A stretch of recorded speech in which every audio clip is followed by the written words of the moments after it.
Ntovu omwana enzaalo we Natita Kalungu Masaka mu ssaza lya Beene Buddu. Osizo otya ssebo n'ennyabo weebale gyonna gy'osobodde okukola weebale kwekuumira ku terefayina KHM ye Kabejja ng'ekufunira emirimu ebweru wa Uganda naddala mu buwalabu y'ensonga lwaki mbeera ne KHM International Consult obudde bwe buti wenjogeera bino Muzamiru Walusimbi omu ku managers yatudde dda wano omuvubuka omulembe omutebi wa Kayima George Enkayivu omwogezi wa KHM International Consult naye ndi nawo bambadde bifaanagana bivaavava naye nga lwedi asingamu n'ebikoolakoola ebirala kale katugendera mubuuze ku batulaba abatulaba tubalamusizzaako nnyo era nga tubayozaayoza kubeera nti mukyali balamu twebaza Mukama Katonda Ddunda nannyini eggulu lino yaliwanika nga tekuli mpagi n'ayalirira n'ensozi ensi eno nga ensozi ze ziginywezezza nabwe gutyo nga bwatwanjudde omukulu tuli baweereza bammwe okuva mu KHM International Consultant abasangibwa wano Naakulabye ku Kyekasubi Nabulagala kinnya na mpindi nno naye nga bwatugambye nange sinza kusemba nakyo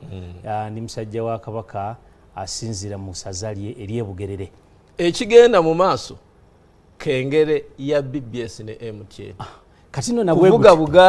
bugaali maanyi ga kifo tugenda buddukira buddu ewaffe kati nno okuvuganya kuli wakati w'amasaza ag'enjawulo essebo kiikirira Bugerere wavuga eggaali tujja kuzivuga nga bannabugerere kubanga tetwerya ntama kale nabwe gutyo okulwa KHM International Consultant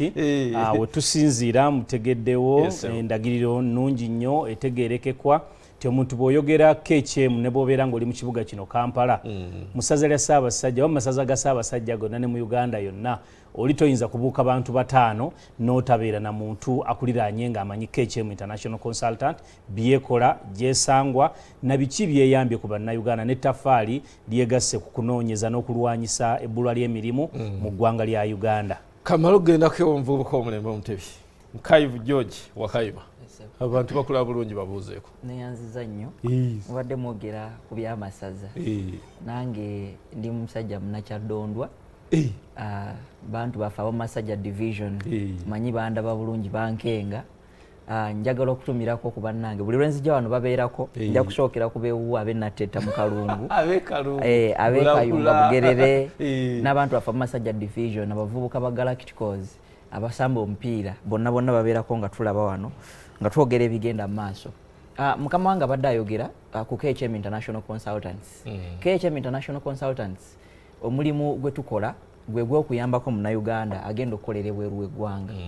munnayuganda ali wano ayagala okugenda okukolera ebweru w'eggwanga naye tamanyi omulimu agufunya atya tulina contractor mukwano gwaffe ali eri ebweru w'eggwanga alina omulimu yandyetaaze munnayuganda ogenda okukolerayo naye tamanyi munnayuganda ki munnayuganda tamanyi abitandikirawo kakati ffe tugatta olutindo olwo oluli wakati w'ababiri bano ono ne tumufuna ne tumuteekateeka okuviira ddala ku mutendera ogusooka paka ogusembayo ne tumutwala n'atandika okukola ki okukola bw'aba atandise okukola tetukomaawo ne tutandika okugoberera enkolagana ye n'omuntu ono gwe twamuwa okutuusa ng'endagaano ekoze ki ng'endagaano eweddeko tetukomaawo abantu bano akasente ke baba baggyeeyo ne twongera n'okubawa ku magezi bakasize batya kuba omuntu akomawo nga tamanyi kikyayinza kuddako naye ate nga waliwo omulamu omukulu ogw'emmwanyi terimba coffee promotion campaign ng'akyasobola okuteekawo akasente n'anogawo ennusu emyaka egigenda okuddirira nabwe gutyo tulungamizibwa ministry eya gender labour and social development abasinga obungi gye bamanyi nga ministry ey'abakozi n'ekikula ky'abantu era nga tulina n'omukago omulala gwe twegattiramu nga companies zonna ezitwala abantu ebweru okukolerayo naye nga ziri mu mateeka oguyitibwa UWERA ekiggwayo nti Uganda Association of External Recruiting Agencies. Weewaawo kankomewo mukulu Muzamiru mbeera kyeri e Dubai oba Saudiya embeera gye tulimu olwaleero kati ewoomesa ettooke duli mabegakaawo ndowooza mu nnaku kati nga nnya twafunye amawulire agawa essuubi ku mitimbagano ku mikutu gy'empuliziganya ku materefayina kwonna ku maradio ne bakikakasa bulungi nti kati Dubai yagguddewo ennyonyi zaffe eziva wano ezigenda mu Dubai kyenjagala okakase ggwa ndaba nampuliriza nti olwaleero Dubai kafuuka akatale k'ensi yonna ti Dubai bw'anyigamu bw'ati ensi zonna zifuna okukolola mu mbeera yonna kubanga ennyonyi zisinga zonna ziconnectingirawo nnyo kati wagamba nti Dubai agadde ogenda okulaba Ethiopia wanyogoze Kenya Airlines zinyogoze zonna zibanga kumpi ezitakyalina mirimu kale nabwe gutyo naffe nga recruitment industry Dubai bwenyigamu katono nnyo bwe kati ffenna owulira nga tufuna ssenyiga naye mu mbeera eno gye twogereramu ebisaawe byagguddwa ennyonyi zagguddwa embeera kati ewoomesa ti abaana batandise okutambula kubanga olunaku lwe baggalawo ffenna twafuna enkyukwe era amawulire ago gatukuba wala nnyo ne tulaba nti abaana kumpi ffennaffe bennyininyini nga KHM tetwasigala kyekimu kubanga waliwo abaana abaali bagenda enkeera waalwo nga bamaze n'okukebererwa covid buli kimu kyonna tiketi weeziri buli kimu kyonna nga weekiri naye amawulire ne gajja ennyonyi zikoze eki ziyimiriziddwa era abo twabannyonnyola kubanga tuyina fe omuntu oyingira nga client ate ofuuka wa Luganda twabannyonnyola nga mikwano gyaffe ne bakkiriza ne baddeeka nga nabeera bakiwulidde era bakiraba nga ne bu video butambula bulungi abali ku kisaawa abalaaja n'abakaaba nga weebali ne bakkiriza ne baddeeka era abaana abo gurupu ezimu ku zaasoose zo zaali nnyo olunaku lwajjo abamu bagenze mu nnaku zino ku lwokutaano ne ku lwomukaaga era abalala nabo bagenda kukola ki nabeera bagendagenda kakati kyetwagala okubategeeza emirimu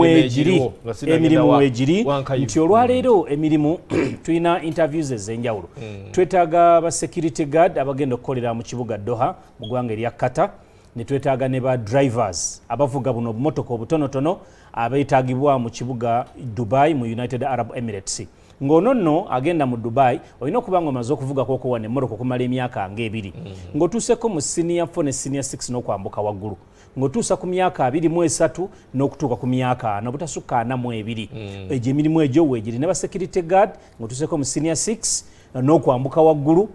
security guard bano bafuna milioni 2.2 ekkata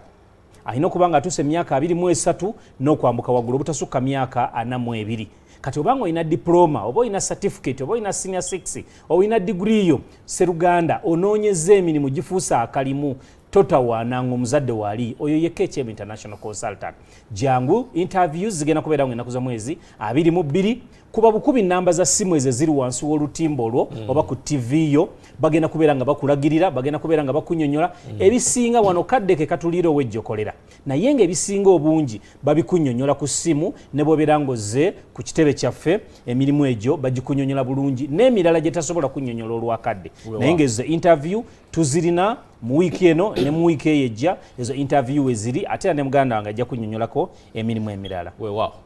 oli ku BBS Tele5 eyaffe ey'obwakabaka bwa Buganda program tunda nkuguza nkulaakulana kati leero ndi mbya mirimu ayagala okuva e Uganda ogenda ogezeeko ewalala oluusi kale okutambula kulaba okudda kola nkaivu lwaki omuntu yaligenze eweeru wa Uganda lwaki KHM erina enteekateeka eyo abaana bafulume Uganda bagende babeeko kye bakola okusookera ddala neyanziza muganda wange ekintu kino ensonga eno nze njogerako ebbanga ddene naye era nja kugiddamu kuba waliwo mupya alaba eyeetaaga eno terefayina buli sikonde eyitaano tubagandika tugende kuyabeeni butereevu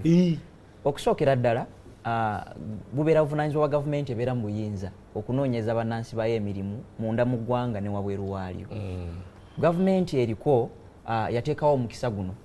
nga munnayuganda asobola okukozesa omukisa oguli eri ogw'omulimu nakkirizibwa n'agenda n'akola n'asobola okufunayo ekigulira magala eddiba kakati omukisa ogwo bwe gubeerawo nga munnayuganda asobola okugukozesa kiteekawo ebbeetu era munnayuganda n'akyusamuko ku bulamu ekyokubiri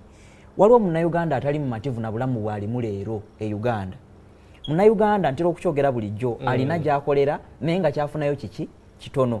ekitono ekyo kyafuna omwezi gugenda okuggwako ng'alina mu bbanja yeetaaga okubaako kye yeewola ewalala okusobola okuyita mwezi ogukola ki oguddako munnayuganda oyo tumukubiriza mu luzungu bakiyita under employment tumukubiriza okugenda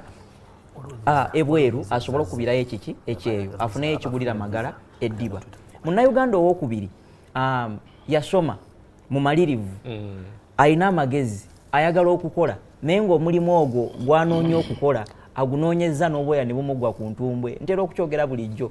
baamutikira ne bamugulira engatto anoonya omulimu engatto neggwerera soole